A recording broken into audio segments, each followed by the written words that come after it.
Shuot,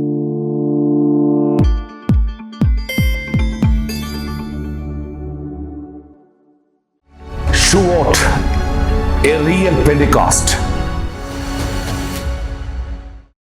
പെന്റിക്കോസ്റ്റ് ലോകത്തെ കീഴ്മേൽ മറിക്കുന്ന ദൈവത്തിന്റെ പരിശുദ്ധാത്മാവിന്റെ ശക്തി നിങ്ങളുടെ മേൽ വ്യാപരിക്കട്ടെ. ഇന്ന് നമ്മൾ കേൾക്കുവാൻ പോകുന്നത്, നമ്മൾ പഠിക്കുവാൻ പോകുന്നത്, എന്തിനാണ് പെന്റിക്കോസ്റ്റ്? പെന്റിക്കോസ്റ്റ് എക്സ്പീരിയൻസിൽ നിന്ന് ഒരു വിശ്വാസിക്ക്, ഒരു ക്രിസ്ത്യാനിക്ക് ലഭിക്കുന്ന അനുഗ്രഹങ്ങൾ എന്ത് തരത്തിലാണ് അവന്റെ മേൽ അത് നന്മയായി മാറുക? ശ്രദ്ധിച്ച് കേൾക്കുക. ഒരുമിച്ച് കൂടിയവർ കൊടുങ്കാറ്റടിക്കുന്നത് പോലുള്ള വലിയ സ്വരം, അവരുടെ മേൽ അഗ്നിജ്വാലകൾ കടന്നു വന്നു, ടങ്സ് ഓഫ് ഫയർ. അങ്ങനെ തീനാവുകൾ അവർ സ്വീകരിക്കുകയാണ്. പിന്നീട് നമുക്ക് കാണുവാൻ പറ്റും, ഭയമുള്ള, ഭീരുവായിരുന്ന, ആരുടെയും മുന്നിൽ കടന്നു വരുവാൻ തടസ്സമുണ്ടായിരുന്ന പത്രോസ് ലീഹ 11 പേരോടൊപ്പം അവർ എഴുന്നേറ്റ് നിന്നു. അതായത് ഒരുപോലെ അവർ ശക്തരായി മാറി. എന്നാൽ ഇവർ എഴുന്നേറ്റ് നിന്ന് പറഞ്ഞത് ആ സമയത്ത് അവർക്ക് ലഭിച്ച അനുഭവത്തെ കുറിച്ചായിരുന്നില്ല. പിന്നെയോ 3.5 വർഷം അവർ കടന്നുപോയ തങ്ങളുടെ ഗുരുവിന്റെ എല്ലാവിധമായുള്ള ജീവിതം, കടന്നുപോയ പഠന വിഷയങ്ങള്, പീഡാനുഭവം, കുരിശുമരണം, അങ്ങനെയുള്ള മുഴുവൻ കാര്യങ്ങളും അവർ ഒരുമിച്ച് ദൈവ സാന്നിധ്യത്തോടെ ഈ ജനത്തിന് മുന്നിൽ അവതരിപ്പിച്ചു. ആകാശത്തിന് കീഴിലുള്ള സകല ജനപദങ്ങളും അവിടുന്ന് ഉണ്ടായിരുന്നു. അവരുടെയൊക്കെ റെപ്രസെന്റേഷൻസ് അവിടെ ഉണ്ടായിരുന്നു എന്നാണ് ബൈബിൾ പറയുക. ഇവിടെ ഏറ്റവും പ്രധാനപ്പെട്ട കാര്യം, പരിശുദ്ധാത്മാവിന്റെ കടന്നുവരവിൽ ദൈവത്തിന്റെ ശിഷ്യന്മാർ ഫോക്കസ്ഡ് ആയത് ക്രൈസ്റ്റ് സെന്റേർഡ് ആയിരുന്നു. അതായത് അവിടെ പ്രീച്ചിങ് മുഴുവൻ ക്രിസ്തു ഫോക്കസായി അവർ സംസാരിച്ചു. പരിശുദ്ധാത്മാവിനെ കുറിച്ച് പറയേണ്ട, അതുമല്ലെങ്കിൽ അവർക്ക് ആ സമയത്തുണ്ടായ അനുഭവത്തിന്റെ പ്രത്യേകതകൾ പറയേണ്ടവർ, അതിനപ്പുറം അത് പറയാതെ അവർ പറഞ്ഞത് യേശു ക്രിസ്തുവിനെ കുറിച്ചാണ്. പെന്റിക്കോസ്റ്റൽ എക്സ്പീരിയൻസ് ഒരു വ്യക്തിക്ക് തരിക ഈ ഒരു ക്രൈസ്റ്റ് സെന്റേർഡ് ലൈഫാണ്. Purpose number 1. എന്തിനാണ് പെന്റിക്കോസ്റ്റ്? ഒരു വിശ്വാസിയെ, ഒരു ക്രിസ്ത്യാനിയെ ക്രിസ്തുവുമായി അഭേദ്യമായ ഒരു ബന്ധത്തിലേക്കും ഏക സത്യ ദൈവമായ യേശുവിലുള്ള വിശ്വാസത്തിലേക്കും നിത്യതയിലേക്കും ജീവിതം മാറ്റിമറിക്കുവാനാണ് പെന്റിക്കോസ്റ്റൽ എക്സ്പീരിയൻസ് ഒരു വ്യക്തിയുടെ ജീവിതത്തിലേക്ക് ആദ്യമായി കടന്നു വരുന്നതിന്റെ സാധ്യത. ശ്രദ്ധിച്ച് കേൾക്കുക. അപ്പോസ്തലപ്രവൃത്തികൾ 2-ാം അധ്യായം 42-ാം വാക്യം. യേശു ക്രിസ്തുവിനെ കുറിച്ചുള്ള പ്രഘോഷണത്തിന് ശേഷം ഇവർ പരിശുദ്ധാത്മാവിനാൽ സ്നാനം സ്വീകരിക്കുന്നുണ്ട്. അങ്ങനെ അതിന് അവസാന ഭാഗങ്ങളിലാണ് അവിടെ വന്ന 3000-ഓളം പേർ സ്നാനം സ്വീകരിക്കുക. Baptism of the holy spirit. ശ്രദ്ധിച്ച് കേൾക്കുക. അങ്ങനെ ഒരു ജനം, ഈ 120 പേരോടൊപ്പം ഈ ഒരു ജനം മാറി മറിയുകയാണ്. ഇനി 2-ാം അധ്യായം 42-ാം വാക്യം. അവർ അപ്പോസ്തലന്മാരുടെ പ്രബോധനം, കൂട്ടായ്മ, അപ്പമുറിക്കൽ, പ്രാർത്ഥന എന്നിവയിൽ സദാ താല്പര്യപൂർവം പങ്കുചേർന്നു. Point number 2. ഒന്ന്, ക്രൈസ്റ്റ് സെന്റേർഡ് ആകുന്നതോടൊപ്പം അവർ സ്പിരിച്വലായി മാറുന്നു. എന്ന് വെച്ചാൽ ഇനി ജീവിതം ആത്മീയമാണ്. ശ്രദ്ധിക്കുക, അവര് എല്ലാ ടീച്ചിങ്ങിലും പ്രീച്ചിങ്ങിലും ഇവരുണ്ടായിരുന്നു. അവർ ഒരുമിച്ച് കൂടി, കൂട്ടായ്മ ഉണ്ടായിരുന്നു. അവർ അപ്പം മുറിച്ചു, അവരുടെ ഒരുമിച്ചുള്ള ഫുഡ്. അതിനുശേഷം പ്രാർത്ഥന, പ്രേയർ, അങ്ങനെ എല്ലാത്തിലും സദാ താല്പര്യപൂർവം. അതായത് അവര് സ്പിരിച്വലി ഓറിയന്റഡായി മാറി, ക്രൈസ്റ്റ് സെന്റേഡായി ആത്മാവ് നടത്തുന്ന വഴിയെ നടത്തുവാനുള്ള ഒരു സ്പിരിച്വൽ സെന്റേർഡ്നെസ് അവർക്കുണ്ടായി. അവർ സ്പിരിച്വലായി മാറി. ഇതുവരെ ജോലി മാത്രം, ഇതുവരെ ബിസിനസ് മാത്രം, ഇതുവരെ സമ്പത്ത് മാത്രം, ഇതുവരെ ഞാൻ, എൻ്റെ ജീവിത പങ്കാളി, അല്ലെങ്കിൽ എൻ്റെ കുഞ്ഞുങ്ങള്, എൻ്റെ പഠനം എല്ലാം മാറി. എൻ്റെ ഫോക്കസ് മാറി. ഞാൻ ഹോളി സ്പിരിറ്റ് എന്നെ എത്തിക്കുന്നത് പുതിയൊരു കാലഘട്ടത്തിലേക്കാണ്. You are going to be true spiritual person. Second point. മൂന്നാമത്തെ പോയിന്റ്, 2-ാം അധ്യായം 43-ാം വാക്യം. അവരിൽ ഭീതി ഉളവായി എന്നാണ് ബൈബിള് പറയുക.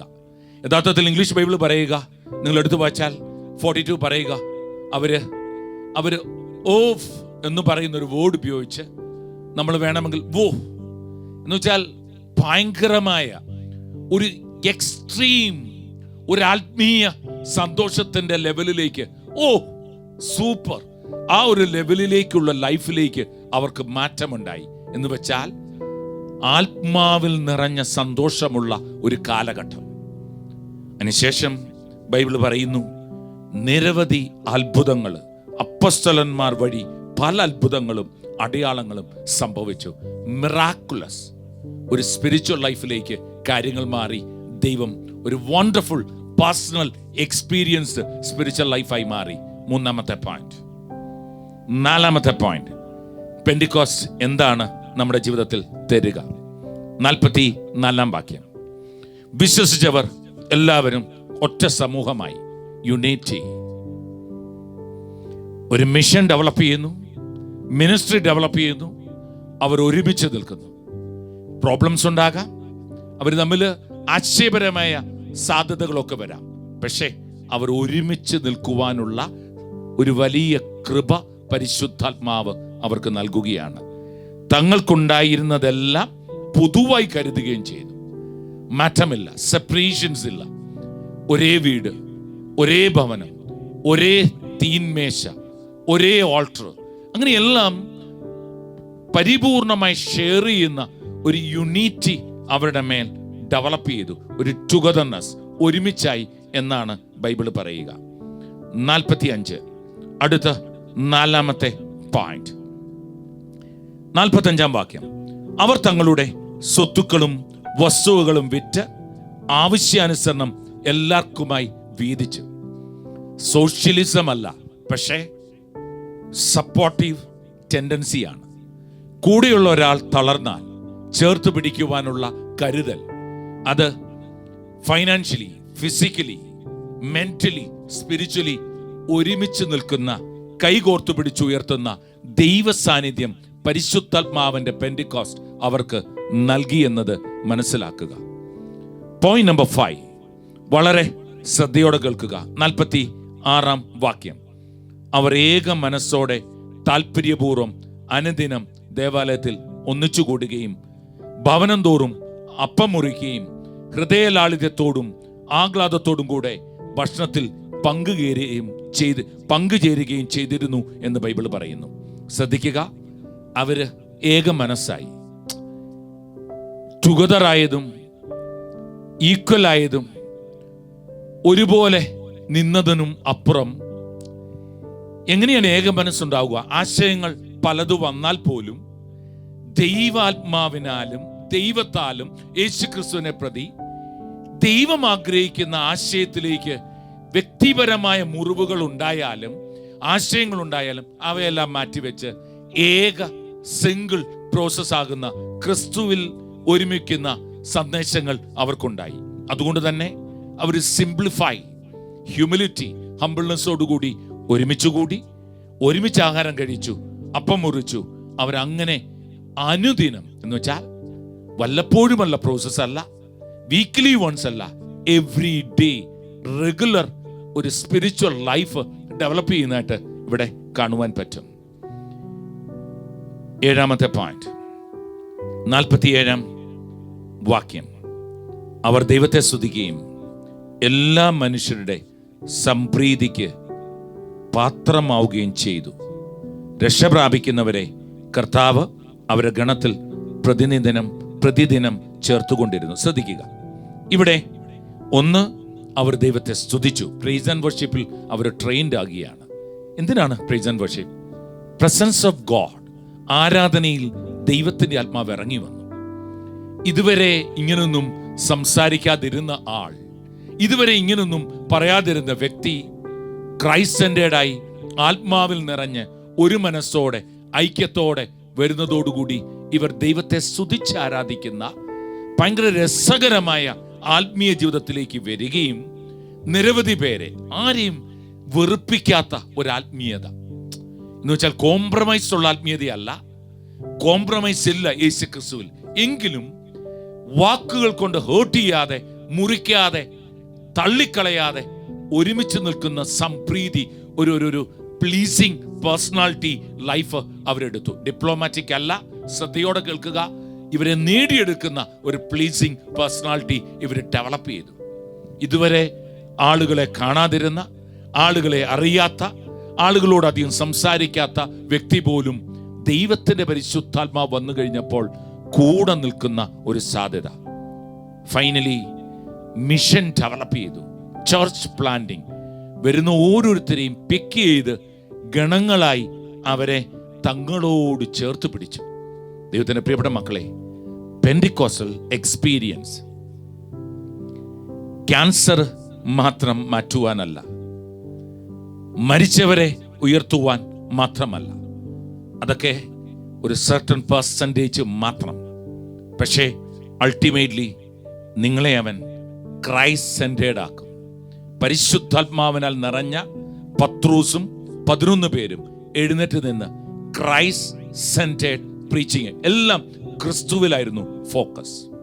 പോയിന്റ് നമ്പർ 1, അവർ ഒരുമിച്ച് ദൈവത്തിന്റെ കൃപയാൽ സ്നാനം സ്വീകരിച്ചവര് അപ്പോസ്തലന്മാരോടൊപ്പം അവരുടെ ടീച്ചിങ്, പ്രീച്ചിങ്, ധ്യാനങ്ങള്, പ്രോഗ്രാമുകൾ കൂടെ നടന്നു. അതോടൊപ്പം കൂട്ടായ്മയുണ്ടായിരുന്നു. ഒരുമിച്ച് പല വീടുകളിൽ അപ്പം മുറിച്ചു. പ്രാർത്ഥന റെഗുലർലി ഒരുമിച്ച് കൂടി പ്രാർത്ഥിച്ചു. അങ്ങനെ ഒരു ലെവൽ ഓഫ് ലൈഫ് അവർ സ്പിരിച്വലായി മാറുന്ന സാധ്യതയിലേക്ക് വന്നു. അത് താല്പര്യപൂർവ്വം, ആരും ഫോഴ്സ് ചെയ്തല്ല, താല്പര്യപൂർവ്വം, ഇന്റൻഷനലി, അകത്തുനിന്ന് ഡിസയറോടുകൂടി അവർ ആത്മീയരായി മാറി. അതുകൊണ്ട് പെന്റിക്കോസ്റ്റ് നിങ്ങൾക്ക് നൽകുക രണ്ടാമത്തെ പോയിന്റ് സ്പിരിച്വാലിറ്റിയാണ്. 3, അവര് ഭയങ്കര വണ്ടർഫുൾ ലൈഫിലേക്കും അതുപോലെ മിറാക്കുലസ് ദൈവത്തിന്റെ ഇടപെടലുകളും അത്ഭുതങ്ങളും സയൻസ് ആൻഡ് വണ്ടേഴ്സ് അവർ കണ്ടു. പിന്നീട് അവർ ഒറ്റ സമൂഹമായി യൂണിറ്റി ഉണ്ടായി. പിന്നീട് അവർ തങ്ങളുടെ സ്വത്തുക്കൾ വിറ്റ് ഈക്വലി ഡിസ്ട്രിബ്യൂട്ട് ചെയ്ത് സപ്പോർട്ട് ചെയ്തു. ഇക്വാളിറ്റി ഡെവലപ്പ് ചെയ്തു. അതുപോലെ ഹ്യൂമിലിറ്റി ഉണ്ടായി, ആഹ്ലാദമുണ്ടായി. അവർ ഭക്ഷണത്തിന് ഒരുമിച്ച് ചേർന്നിരുന്നു. അവർ ദൈവത്തെ സ്തുതിച്ചിരുന്നു. അതുപോലെ അവർ പ്ലീസിങ് പേഴ്സണാലിറ്റി ആയി മാറി. അതോടൊപ്പം അവർ മിഷനെ ഡെവലപ്പ് ചെയ്തു. ദൈവത്തിന്റെ പ്രിയപ്പെട്ട മക്കളെ, പെന്റിക്കോസ്റ്റൽ എക്സ്പീരിയൻസ് ലോകം കാണുക, മഴ പെയ്യിക്കുന്ന, പ്രകൃതിയെ കൺട്രോൾ ചെയ്യുന്ന, extra ordinary super human being ആക്കി മാറ്റുന്ന പ്രോസസ് ആയിട്ടാണ്. അല്ല, ദൈവത്തിന്റെ പരിശുദ്ധാത്മാവിനാൽ പെന്റിക്കോസ്റ്റൽ എക്സ്പീരിയൻസ് നിങ്ങൾക്ക് നൽകുക ഈ പ്രധാനപ്പെട്ട കാര്യങ്ങളാണ്. ഇന്ന് ബൈബിൾ എടുത്ത് അപ്പോസ്തല പ്രവൃത്തികൾ 2-ാം അധ്യായം എടുത്ത് ഈ ഒരു ഭാഗം തൊട്ട് 41 തൊട്ട് വായിച്ച് ആത്മാവിൽ പ്രിപ്പയർ ചെയ്യുക. ദൈവത്തിന്റെ ആത്മാവ് നിങ്ങളെ തൊടുവാൻ ആഗ്രഹിക്കുന്നു. 1 സെക്കൻഡ് കണ്ണുകൾ അടച്ച്, ദൈവമേ, നിന്റെ പെന്റിക്കോസ്റ്റൽ എക്സ്പീരിയൻസ് എൻ്റെ ലൈഫിനെ ക്രിസ്തുവിനോട് ചേർത്ത് പിടിച്ചും ക്രിസ്തു സെന്റേർഡായി ഒരാത്മീയനായി മാറ്റി, ക്രിസ്തുവിന്റെ സയൻസും വണ്ടേഴ്സും അത്ഭുതങ്ങളും അടയാളങ്ങളും ഏക മനസ്സും ഈക്വലി ഹംബിൾനെസ്സോടുകൂടി ഹ്യൂമിലിറ്റിയോടുകൂടി നിനക്ക് വേണ്ടി നിൽക്കുവാൻ കൃപ തരണമെന്ന് പ്രാർത്ഥിക്കുന്നു. പരിശുദ്ധാത്മാവിന്റെ അനുഗ്രഹത്തോടെ യേശുവിന്റെ നാമത്തിൽ തന്നെ, ആമേൻ.